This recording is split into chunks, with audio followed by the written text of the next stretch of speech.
এ জগতের সকল পাপীদের মাঝে আমি শ্রেষ্ঠ পাপী, যার ইচ্ছায় অনিচ্ছায় পাপের কোনো শেষ নাই। জেনা থেকে শুরু করে কবিরা অবধি সকল পাপ যেন আমার চেনা সঙ্গী।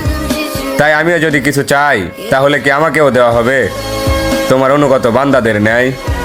কেননা আমি শুনেছি তুমি রহমান, তুমি রহিম, তুমি এমন এক আল্লাহ যার কাছে চাওয়ার মতো চাইলে নাকি ফিরিয়ে দিতে লজ্জা পাও বান্দার হাত।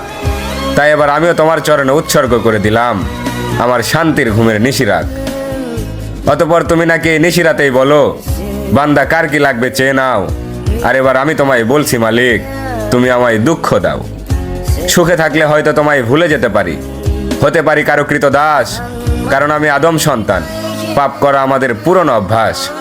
অতঃপর ইয়া রহমান, সব ভুলের ক্ষমাস্বরূপ হয়তো মরিয়ম ইবনে ঈসার মতো আমাকে উঠিয়ে নাও, নয়তো ওমর ইবনে খাত্তাবের মতো খাঁটি হেদায়েত দিয়ে দাও।